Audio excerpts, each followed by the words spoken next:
Bukod sa pagiging maganda, tahimik si Beatriz at masunurin sa kanyang mga magulang.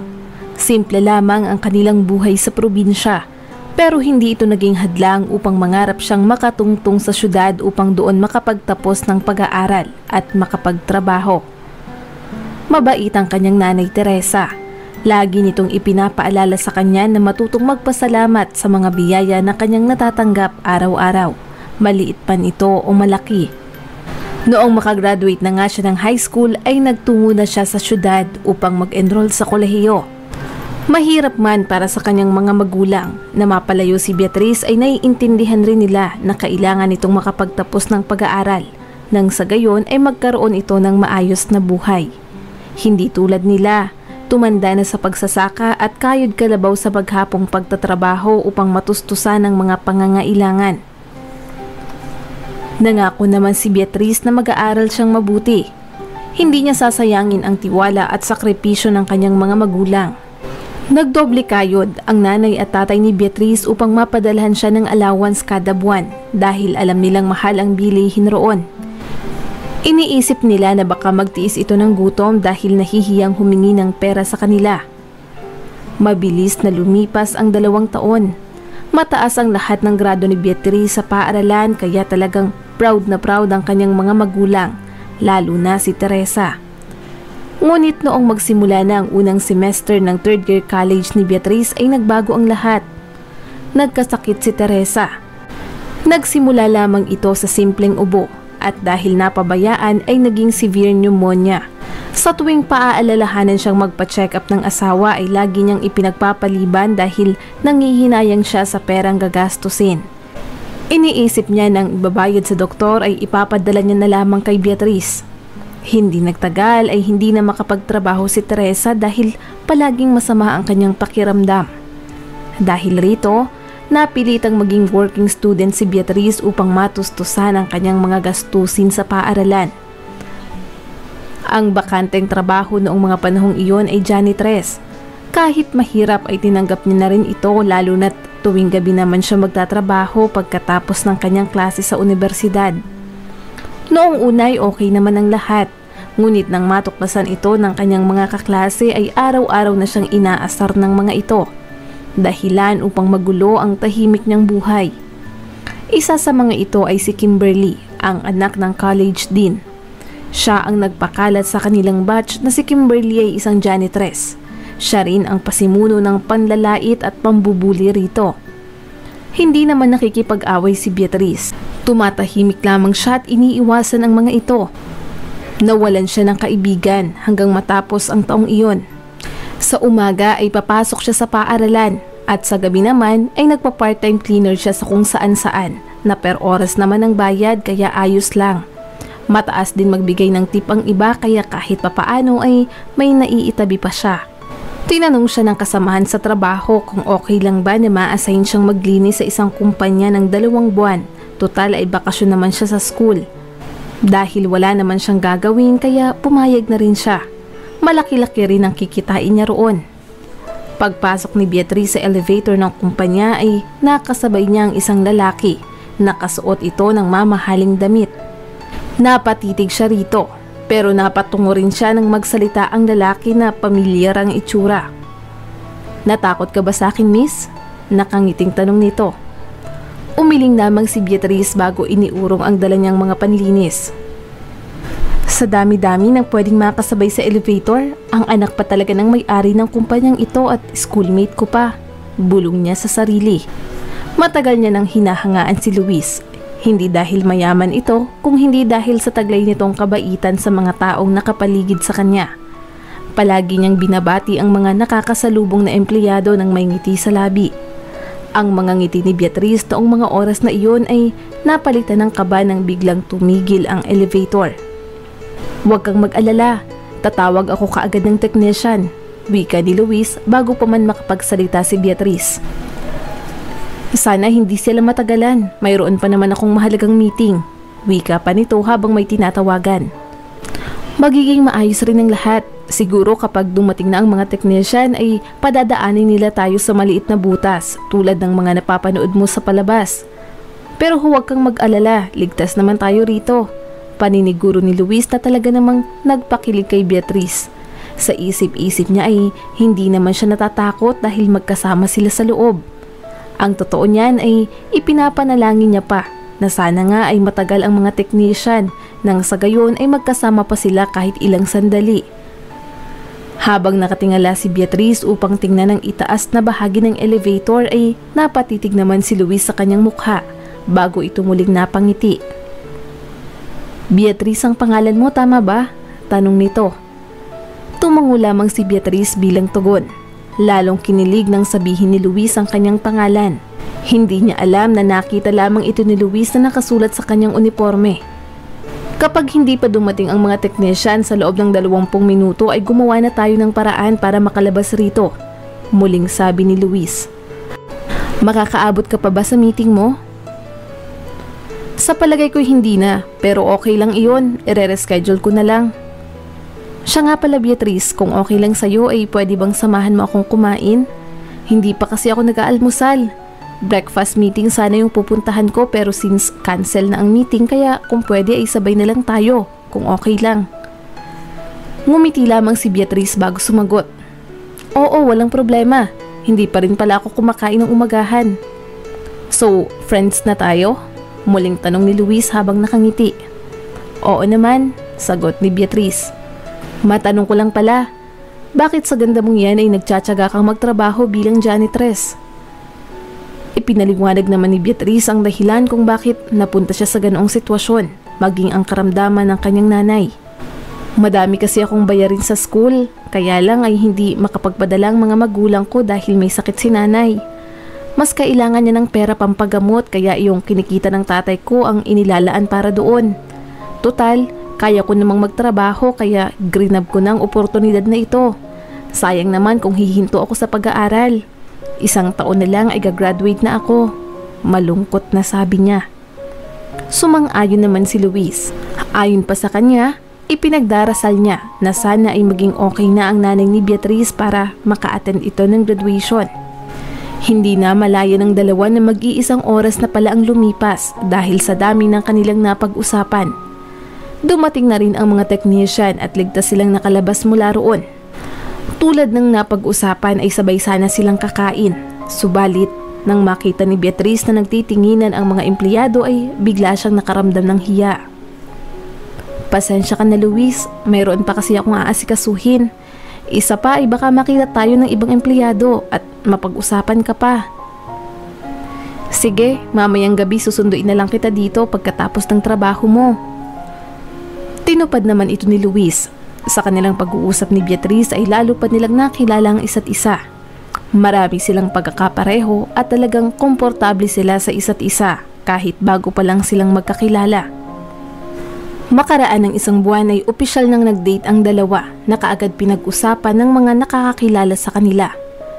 Ilang beses sinubukan ni Luis na pahintuin si Beatrice sa pagtatrabaho bilang janitress.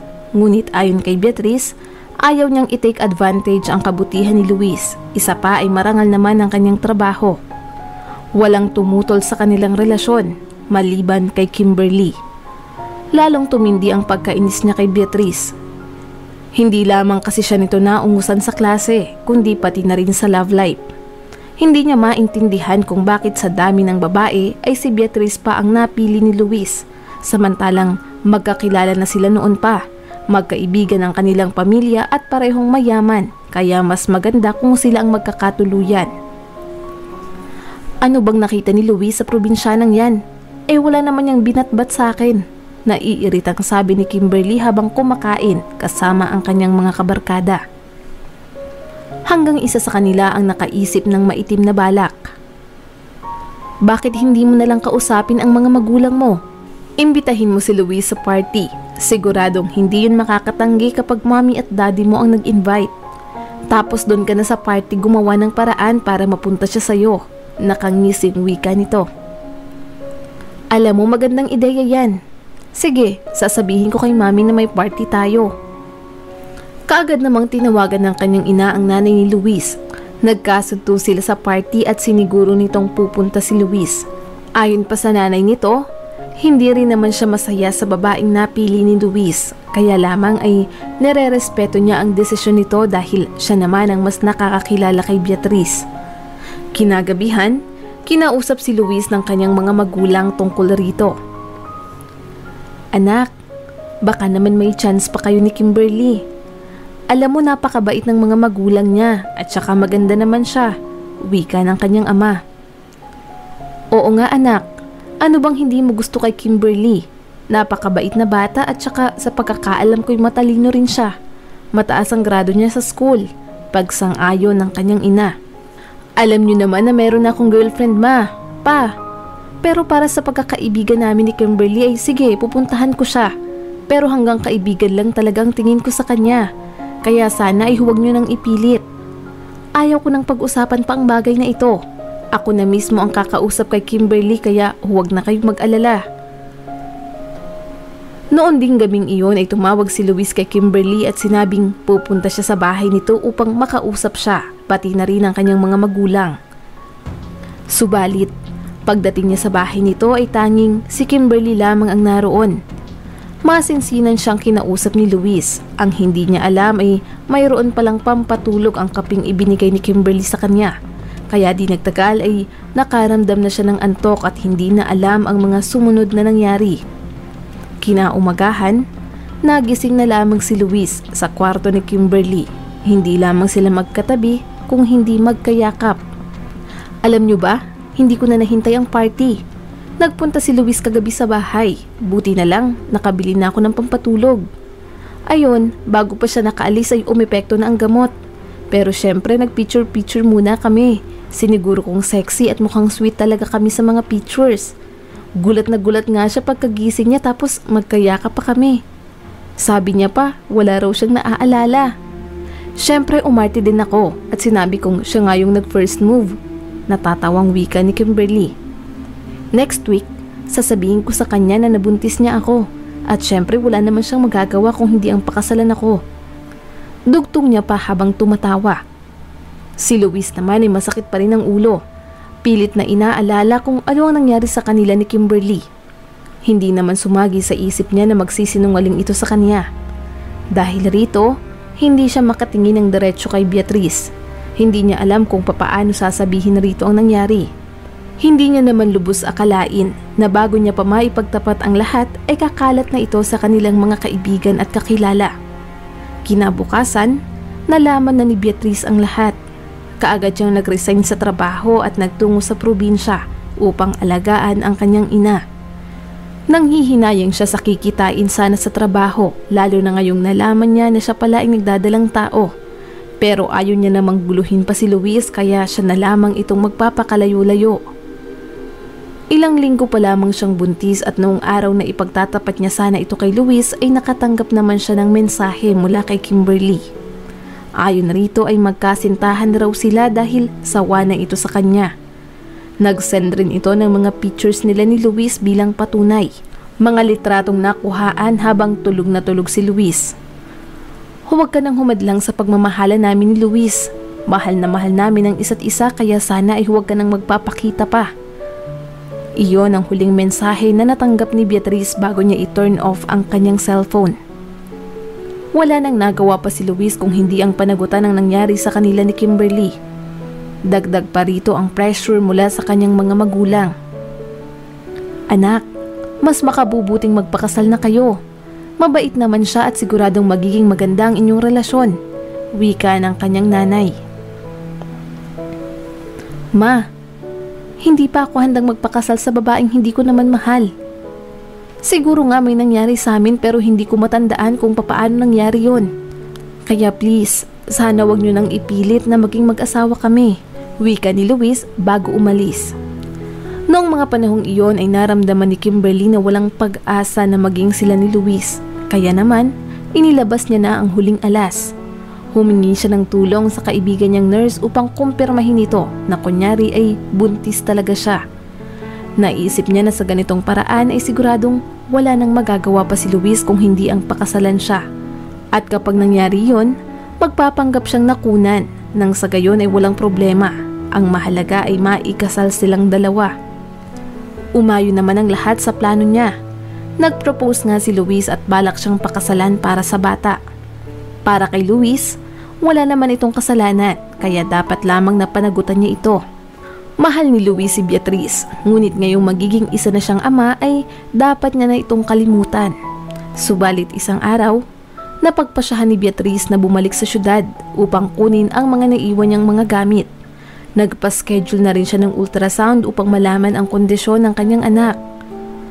Ngunit hindi niya lubos akalain kung ano ang kanyang matutuklasan. Habang hinihintay ang kanyang doktor, narinig ni Beatriz ang usapan ng dalawang nurse na nakatayo sa nursing station. Kilala mo ba yung kaibigan ko na nagpunta rito nung nakaraang linggo? Yung anak ng college dean dyan sa university? Alam mo ba, sinabi niya sa fiancé niya na magkakaanak raw sila, kahit ang totoo ay hindi naman siya buntis. Yun ba yung lalaki na merong girlfriend na janitress? Tanong naman ng isa. Oo, siya yun. Tapos, itong kaibigan ko nagplano. Sinet up niyang lalaki. Pinainom niya ng sleeping pills. Tapos nung nakatulog na, ipinitsura niya na kunyari sila talaga. Tapos ayun, isinend niya sa girlfriend ng lalaki. Noong marinig ni Kimberly ang lahat ng ito ay nagmamadali siyang tinawagan si Luis, ngunit hindi niya ito makontak. Sinubukan niyang tawagan ang kaibigan nito at ayon rito ay ikakasal na raw si Luis kay Kimberly. Nagtungo naman si Beatriz sa simbahan. Sakto namang nag-homily pa si father nang dumating siya. Kaagad niyang napigilan ang kasal sa pamamagitan ng pagbunyag ng katotohanan. Lalong nagulat ang lahat nang makitang buntis din si Beatriz at alam nilang si Luis ang ama ng bata. Nalaman ng lahat na plano pala ni Kimberly ang nangyari, kaya maging ang sarili niyang mga magulang ay hiyang-hiya sa mga tao, lalo na sa mga magulang ni Luis. Hindi nila lubos akalain na magagawa iyon ng kanilang anak. Laking pagsisisi ng mga magulang ni Luis kung sakaling natuloy ang kasal dahil manloloko pala si Kimberly. Natutuwa sila dahil sa huli ay si Beatriz at Luis ang nagkatuluyan. Ikinasal sila pagkatapos isilang ni Beatriz ang malusog na sanggol na babae. Nakapagtapos si Beatriz ng pag-aaral at tumutulong sa kanyang mga magulang. Tumulong na rin si Luis na maipagamot sa mas magandang ospital ang nanay ni Beatriz para sa kapanatagan ng kanilang kalooban at pag-iisip. Wala silang balita kay Kimberly at sa pamilya nito, pero ang hiling nila, sana ay mawala ang inggit at galit sa kanyang puso upang mahanap niya ang tunay na kasiyahan sa buhay. Maraming salamat sa patuloy na panonood sa aking munting channel. Kung nagustuhan mo ang videong ito ay huwag mong kalimutang mag-like and subscribe at pakipindot mo na rin ang notification bell para updated ka sa mga susunod nating video.